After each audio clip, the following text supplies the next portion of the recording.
মুফতি ফজলুল হক আমিন রাহমাতুল্লাহি আলাইহি আল্লাহ নূর হোসেন কাসিম রাহমাতুল্লাহি ইন্তেকাল করেছেন। আমরা সারা রাত চেষ্টা করেছি জাতীয় ঈদগাতে তার জানাজা হওয়ার জন্য।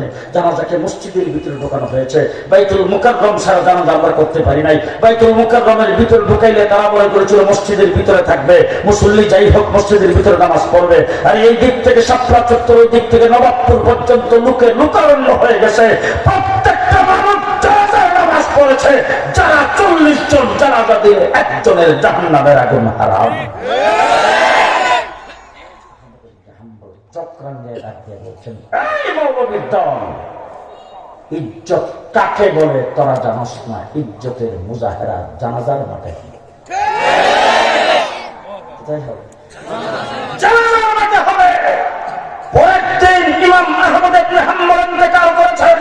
ফেসবুক নাই, মিডিয়া নাই, মোবাইল নাই, টেলিফোন নাই, খোঁজখবরের কোনো ব্যবস্থা নাই। 10 লক্ষ মানুষ এসে তার জানাজায় অংশগ্রহণ করেছে। মুফতি ফজলুল হক আমিন রাহমাতুল্লাহি আলাইহি 19 মাস 21 মাস কারাগারে মাহফিল করা নিষেধ, ঘর থেকে বের হওয়া নিষেধ। 21 মাস পরে তার জানাজা যখন বের হয়েছে, লাশ যখন বের হয়েছে, জাতীয় ঈদগাতে 10 লক্ষ মানুষ এসে তার জানাজায় অংশগ্রহণ। যে 10 লক্ষ মানুষ এসেছিল, মানুষগুলি বোধ হয় জানাজার নামাজ জানে না। বাবা, আমাদের দেশের এখন বড় বড় বুদ্ধিজীবী, বড় বড় নেতা, বড় বড় লিডার, বড় বড় মন্ত্রী মিনিস্টার যখন মারা যায়, তখন তাদের বন্ধু বান্ধব, তাদের কর্মীরা, তাদের নেতারা, তাদের সমবয়সী, তাদের সমপাঠী, তারা যখন জানাজার নামাজ পড়তে যায়, তখন দেখছেন তো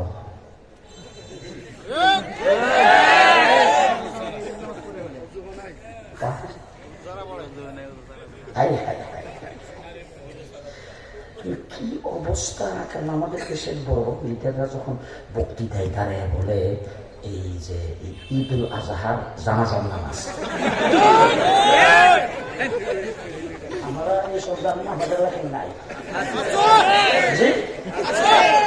আমাদের দেশের বড় বড় নেতা, বড় বড় লিডার যারা দেশ পরিচালনা করে, তারা যারা সংসদে দাঁড়ায় আমাদের কওমি মাদ্রাসা সম্পর্কে বলে, এই কওমি মাদ্রাসা যেখানে পারে এখানে তা গরকায়া, যেখানে খুশি এখানে মাদ্রাসা প্রতিষ্ঠা করে ফেলতে পারে, যে জায়গায় খুশি জায়গায় তাদের জন্য কোনো অনুমোদন কিছুই লাগে না। এই সমস্ত মাদ্রাসাগুলির ভিতরে কি পড়ায় সরকার জানে না, প্রশাসন জানে না। এদেশের শিক্ষা কারিকুলামের সাথে তাদের কোনো মিল নাই। এদেশের তারা সায়েন্স পড়ায় না, বিজ্ঞান পড়ায় না, তারা সমাজ পড়ায় না, ভূগোল পড়ায় না। এই সমস্ত কথাবার্তা যারা বলে, আমরা তাদেরকে বলতে চাই, এখন থেকে এইসব বলবা, আমরাও বলবো তোমরা কোরআন পড়াও না, হাদিস পড়াও না, সুন্নাত পড়াও।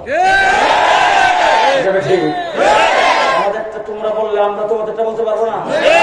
আমরা তোমাদেরটা বলতে পারবো, এই জন্য তোমরা মুসলমান, মুসলমান হিসাবে আমরাও মানি তোমরা মুসলমান। কিন্তু যখন আমাদের কওমি মাদ্রাসা সনদের স্বীকৃতি দাও, আমাদের বোর্ডের নাম দায়িত্ব তোমাদের স্পিকার থেকে যা কোনো সংসদ সদস্যের মুখ থেকে বের হয় না।